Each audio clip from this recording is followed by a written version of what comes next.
Então vamos lá com muita calma. Ela é uma demonstração por contradição, tá? Então vamos para a demonstração.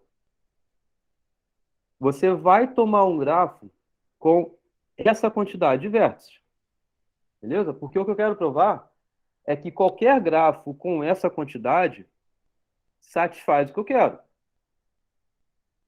tá? É isso que eu quero. Qualquer grafo com essa soma aqui é um número. Então, você pega um grafo com essa quantidade de vértices aí, tá? Na verdade, ela não é por contradição, não, mas tem um momento que vai aparecer uma contradição, que é logo aqui agora, tá? Então, toma esse grafo aí. Agora, ele é um número qualquer. Vamos tentar entender como é esse grafo. Olha só.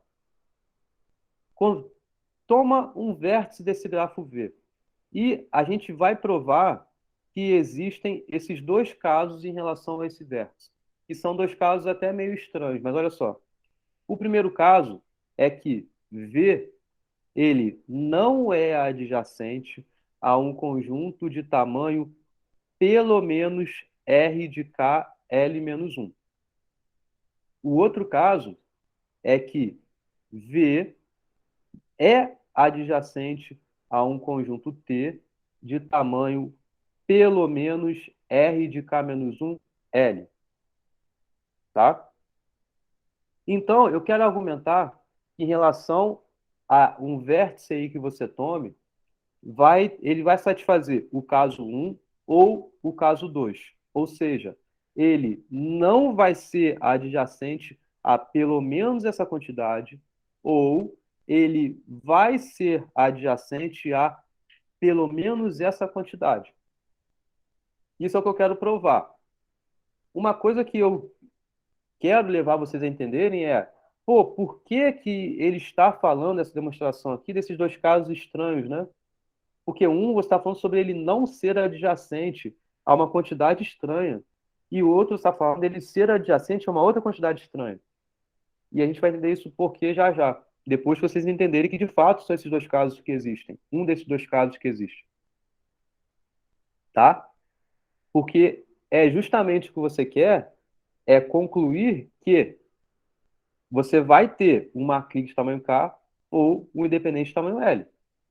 E aí, ó, o vértice não ser adjacente a pelo menos R de KL menos 1, ou é porque já tem uma clique de tamanho K, ou esse L menos 1, ele não ser adjacente entre esses L menos 1.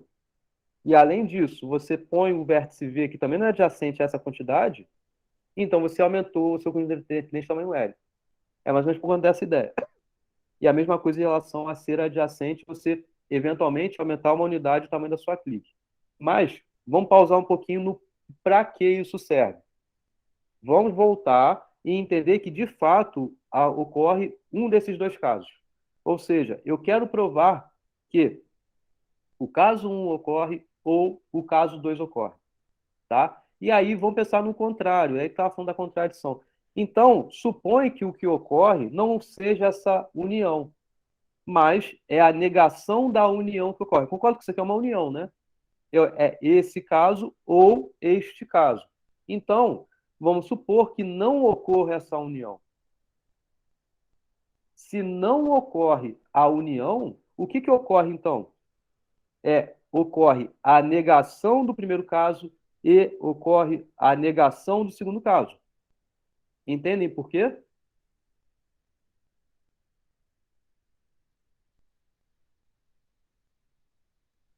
Bom, em termos lógicos, isso daqui se refere à lei de De Morgan. Então, se você tem duas afirmações, uma é a P e a outra é a Q. A P se refere ao caso um está ocorrendo. A Q se refere ao caso 2 está ocorrendo. O que eu quero argumentar é que ocorra essa união. Então, ocorre a adjunção das duas informações. Mas o que eu estou querendo assumir é que não vale essa união, que isso aqui esteja errado. Se isso aqui está errado, é o que está correto é a sua negação. Então, a negação da união é o que eu coloquei aqui, porque pela lei de De Morgan, a negação da união é a negação da primeira afirmação e a negação da segunda afirmação. Então, é isso que eu coloquei aqui. Não ocorre o caso 1 e não ocorre o caso 2. Agora, vamos entender melhor o que significa não acontecer nenhum dos dois casos. Então, V não é adjacente a menos do que R de K, L menos 1.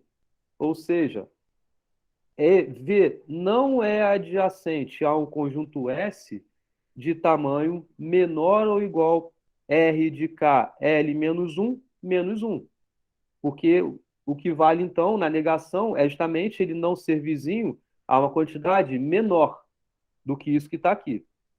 Uma quantidade menor é ele não ser vizinho a uma quantidade menor ou igual a essa quantidade menos 1.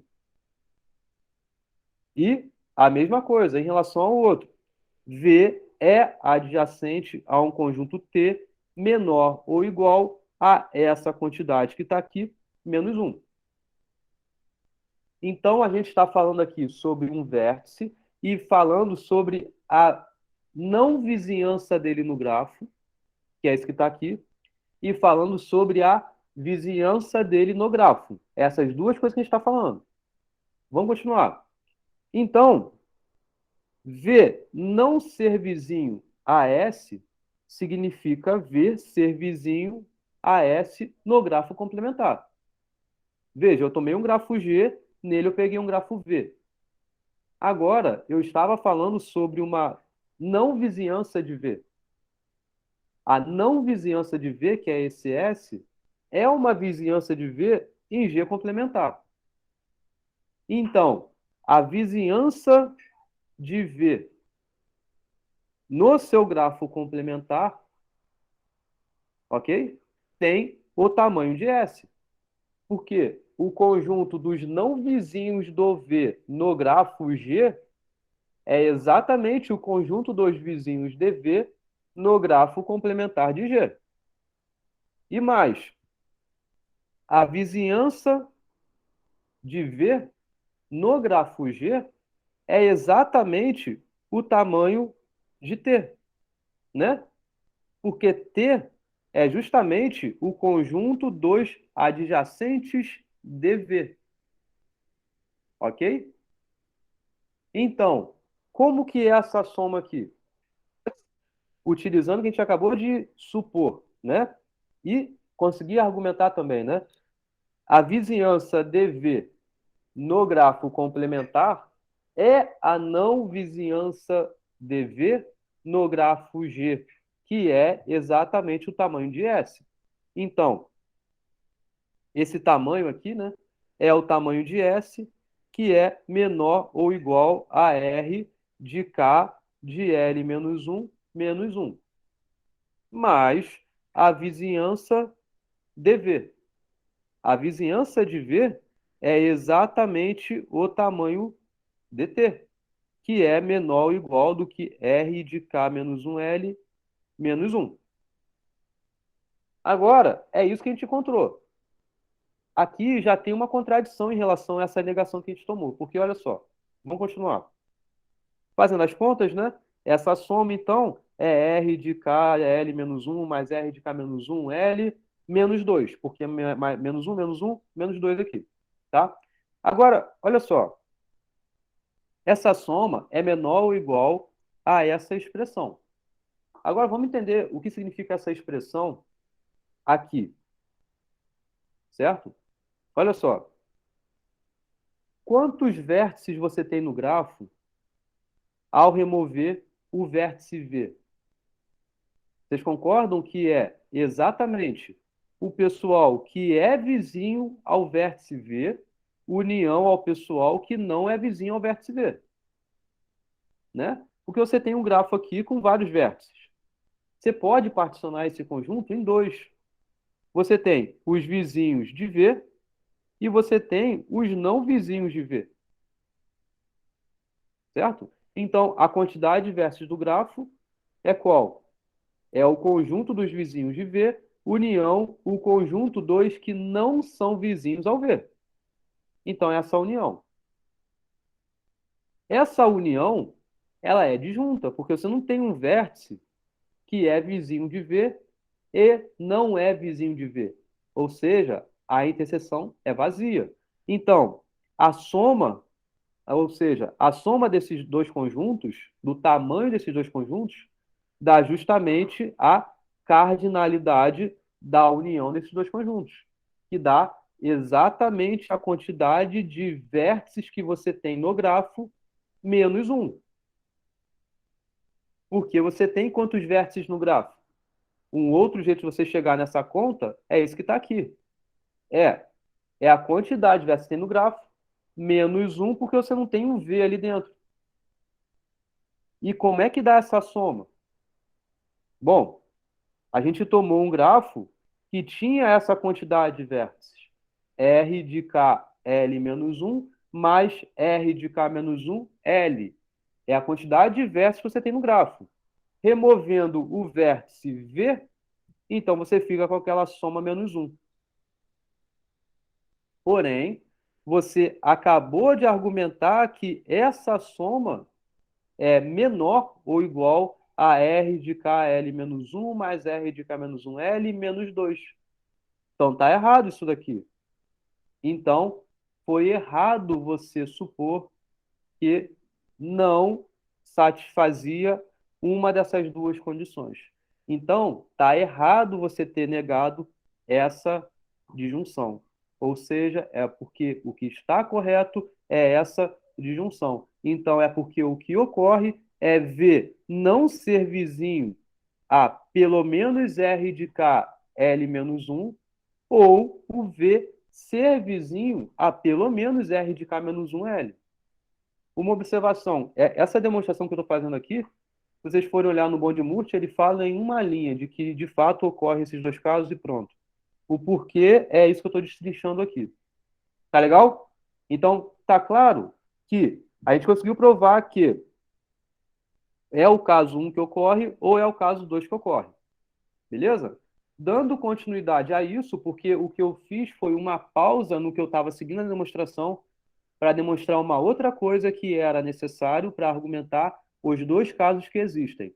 Ocorre o caso 1 ou o caso 2. Agora vamos olhar esse grafo que tem essa soma de vértices aí. R de KL menos 1 vértices mais R de K menos 1 L vértices. Tá? Então, olha só no caso 1. Ou seja, é um caso do grafo que satisfaz o caso 1. Então, esse grafo G, induzido por esse conjunto S, ele contém uma clique de tamanho K ou um independente de tamanho L menos 1. Por quê? Qualquer grafo com essa quantidade de vértices aqui satisfaz isso. Ter uma clique de tamanho K ou um independente de tamanho L menos 1. Você está olhando um grafo que não tem somente essa quantidade de vértices. Ela tem essa quantidade mais essa quantidade. R de KL menos 1 mais R de K menos 1, L. Porém, como a gente sabe que existe o caso 1 ou o caso 2, vamos olhar esse grafo que tem essa soma de quantidade de vértices e satisfez o caso 1. Satisfez o caso 1, então é porque tem, porque qualquer grafo com essa quantidade vai ter esse K ou esse L menos 1 em relação a matriz de tamanho K ou independente de tamanho L menos 1. Então, se satisfez a clique de tamanho K, já está show. Já satisfez a restrição que você tinha, porque você quer provar grafo que possui K no tamanho de uma clique. Então, já satisfez. Agora, se não satisfez ter uma clique de tamanho K, então esse pedacinho possui independente de tamanho L menos 1. Mas está show agora, porque você sabe que V não é vizinho a esse conjunto S, porque você está olhando o caso 1. E V não ser vizinho a esse conjunto S, S tem tamanho L menos 1